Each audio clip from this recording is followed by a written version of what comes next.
कुछ घर सिर्फ यादों को नहीं, उनका गुस्सा भी संभाल के रखते हैं। और जब कोई पुरानी याद जगा दी जाए तो वो याद एक कहानी नहीं, एक श्राप बन जाती है। रितिका एक यंग इंटीरियर डिज़ाइनर थी जो अभी अभी शहर की भाग दौड़ भरी जिंदगी से थक कर एक शांत गांव में अपना हॉलीडे होम रेनोवेट करने के लिए आई थी। ये घर उसके नाना नानी का था जो अब खाली पड़ा था, जंगल से घिरा हुआ पहाड़ी इलाके में। गांव के लोग कहते थे पुराने घरों में यादें ही नहीं, कभी कभी कुछ और भी बचा रह जाता है। रितिका ने इन बातों को मजाक समझा। एक दिन घर साफ करते वक्त उसे एक पुराना कपड़ा मिला जिसमें एक चांदी का छोटा सा घंटा लपेटा हुआ था। उसने सोचा किसी पूजा का सामान होगा और उसे एक बॉक्स में रख दिया। उस दिन वो घर की साफ सफाई करके एकदम थक गई थी और वो जाके सो गई। रात को 11:15 बजे उसके बेडरूम के बाहर एक घंटी थी और वो बजने की आवाज आई। उसने सोचा शायद हवा में छोटा सा बेल हिल गया होगा, पर जब बार बार वही आवाज आई तो उसने उठकर ड्राइंग रूम के लाइट ऑन किया।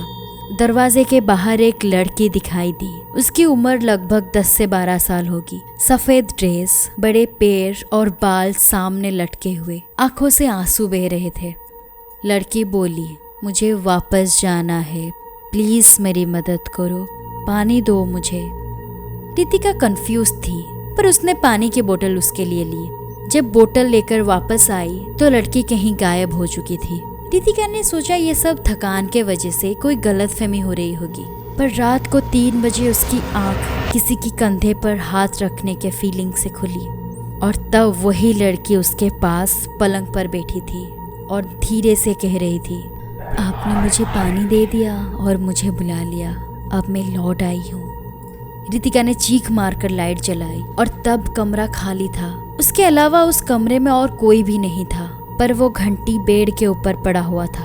और अब हर रात ऐसी घटना और भी भयंकर रूप से उसके साथ घटने लग गए। उस घर में और कोई भी नहीं था जिससे वो ये सब बातें कर पाए। अगली सुबह उसने लोकल पंडित से बात किया। पंडित जी को लेके वो घंटा भी दिखाया। पंडित जी घंटा देखते ही कांपते हुए कहे, ये घंटा चांदनी की मौत से जुड़ा है। उस लड़की की आत्मा जिसे 25 साल पहले इस घर के पास बड़े अत्याचार करके दफन कर दिया गया था, उसकी आत्मा शांति तब तक नहीं पाएगी जब तक उस घंटे को कोई छू कर उसे बुला ना ले और उसको पानी पीने को ना दे। अब रितिका डर के मारे कांपने लग गई थी, क्योंकि उसने ना सिर्फ उस घंटा को छुआ था, पर उसने उस लड़की जो असल में एक भूत है उसको पानी पीने को दे दिया था। अब रितिका पुजारी से उस घर से छुटकारा पाने की तरीके पूछने लग गई। पुजारी जी ने कहा, एक उपाय है, पूरा घर को मंत्र उच्चारण और एक विधि करवा के बंदी करवाना होगा और उसके बाद ही तुम घर छोड़ के जा सकती हो।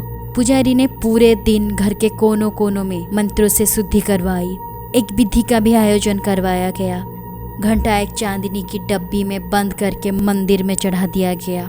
अगले रात जब रितिका सो रही थी, उसे उस रात फिर से एक आवाज आई, घंटी बज गई है, अब मैं कभी वापस नहीं जाऊंगी। रितिका को लगा अब वो भूत इस घर में बंदी होके रह गई है और सब कुछ खत्म हो गया है। पर जब उसने अपने हाथ देखा, पर उसकी काली पड़ चुकी उंगलियों पर वही घंटी के चिन्ह थे, जैसे किसी ने गर्म धातु से दाग दिया हो। रितिका ने रातों रात वो घर और वो गांव छोड़ के शहर भाग गई। रितिका वहां से जा चुकी है, पर हर पूर्णिमा की रात उस घर में घंटी बजती है और लोग कहते हैं जिसने एक बार चांदनी का घंटा छू लिया उसकी जिंदगी में कभी सन्नाटा नहीं होता। तो हमारा आपसे बस इतना सलाह रहेगा कि हमेशा बड़ों की सुनिए, अनहोनी से पहले का सतर्क को समझिए, वरना ऐसा कुछ आपके साथ हो सकता है।